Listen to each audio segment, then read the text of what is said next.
Hello everyone, Outer Galaxy Man here. Hello everyone, Outer Galaxy Man here.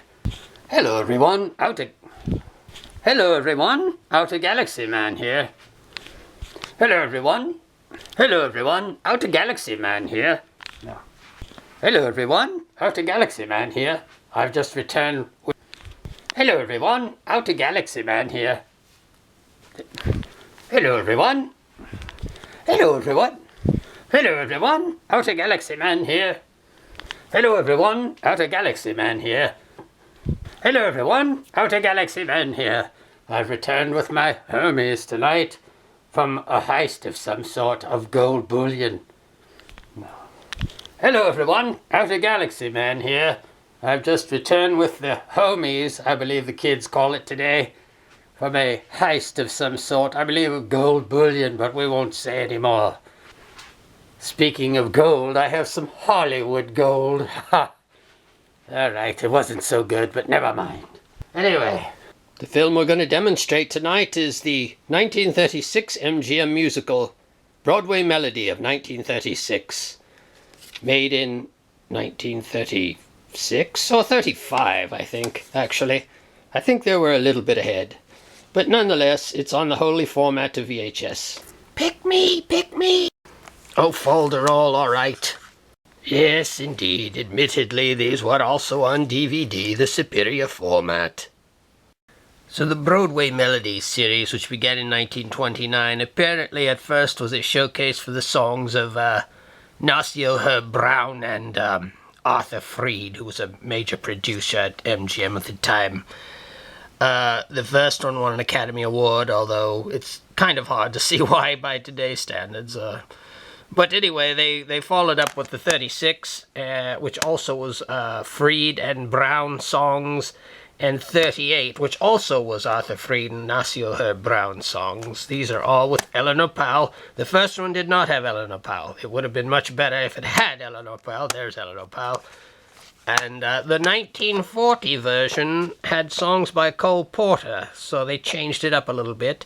And our heroine, Eleanor Powell, got to dance with Fred Astaire in the 1940 version. I think most people like the 1940 film the most. I like the 36 the most, and I quite like the 38.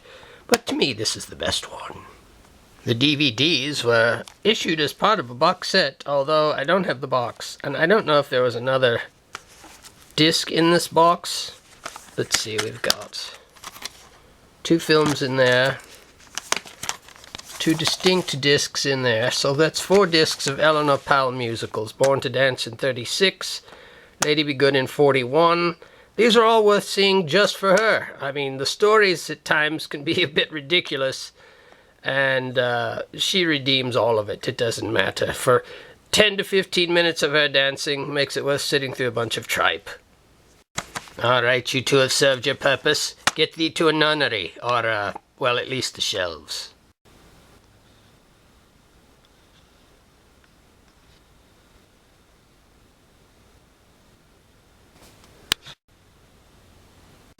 A very nice box. I was rather attracted to the whole design of it, the Art Deco styling and such, and the nice use of colour.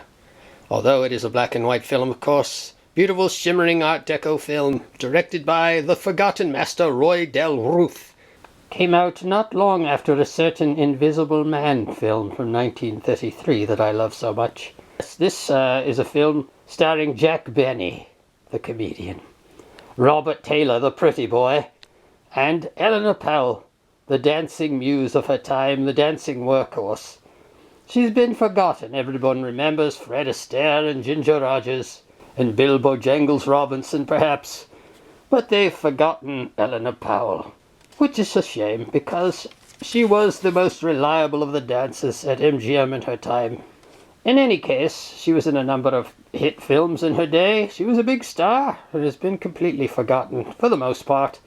She was always smiling with a toothy grin throughout all of her dance numbers, even though she was probably in great pain. This film, the finale of this film, is actually one of her very best. It takes place in this gigantic deco ballroom, and she's being twirled around by a bunch of fellows. It works up to quite an energetic finale. This one has, like many of the musical comedy films of the period, kind of an oddball mixture of comedy and musical numbers and variety and novelty numbers. I think there's even a comedy bit in this thing with a guy snoring, which is quite unusual and not terribly good, to be honest, but nonetheless, this is an Art Deco treasure. It is actually one of my favorite movies, I'm not even gonna lie. If you find that you like Eleanor Powell in this, I would say go to a film like Lady Be Good, where she has a spectacular number. It was directed by Busby Berkeley. And another film she made with Burt Lahr in, I think, 1942 called Ship Ahoy, where she has this spectacular dancing number with Buddy Rich, the drummer of all things. Now, Buddy Rich doesn't dance, but he throws drumsticks and stuff at her while she's dancing. It's quite an amazing logistical feat she pulls off in that thing. She definitely did not do it the easy way. Well, let's put it in here. This beautiful Deco film from 1935-36, the Broadway Melody, or I should say Broadway Melody of 1936. MGM, directed by Roy Del Ruth, a man probably better known for Warner Pre-Code films than he was for musicals, but he had his hand in a lot of different projects and made a lot of classics. You can see the guts of the machine. We will demystify the process of playing a VHS tape, shall we?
This is what you get, Warner Brothers. Take a bit of iron. Taste the cold steel of my grandfather's World War I bayonet, Warner Brothers. Ha ha! Warner Brothers, and your logo won't even come in focus. Focus! Warner Brothers, home of the Looney Tunes. Ha! And they called me Looney Tunes at the Academy. Warner Brothers and Looney Tunes, I've got it in for you. All right, so I missed a little bit. 'Tis but a scratch. Warner Brothers thinks they've defeated me. Well, perhaps they have. Nonetheless, the struggle continues. I'm down but not out, you hear me? Copyright claim this, you sons of bitches. Yes, can your robots see that? I wonder. Copyright it all to hell, bitches. Well, good triumphs over evil, of course. Well, not that there was that much evil in this. But anyway, the pretty people found each other, and all was well.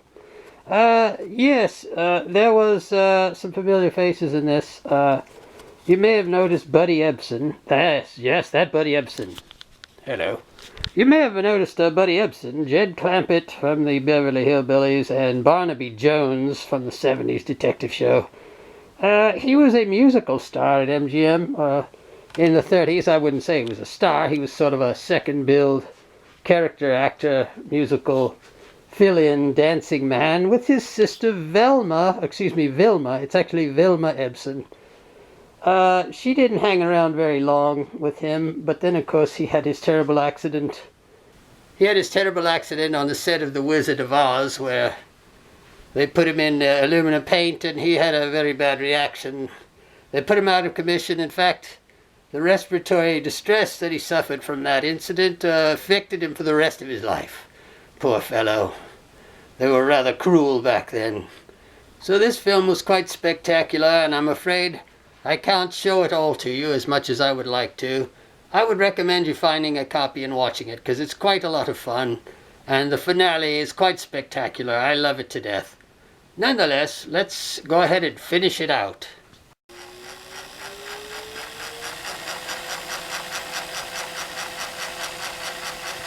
This is one of the problems of the VHS design. In order to fast forward and rewind, they have to have the tape go over all of the heads and rollers. Why wouldn't they just retract the tape and have this mechanism do that, instead of exposing the rollers and such to magnetic tape residue and dirt?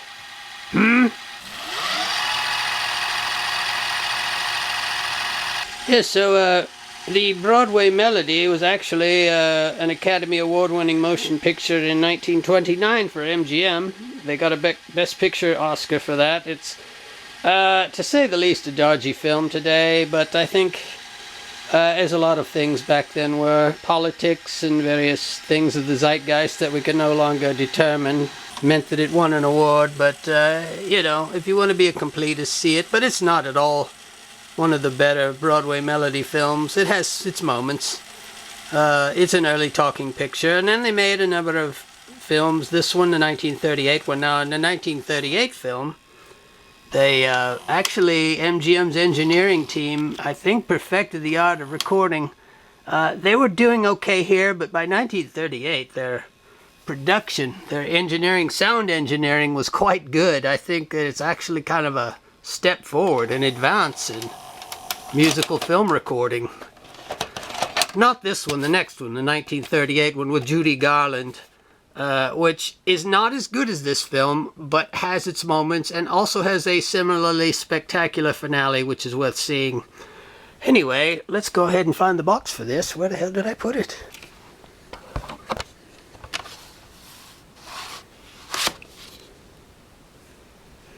Broadway Melody of 1936. Catch it if you can. This is the Outer Galaxy Man signing out.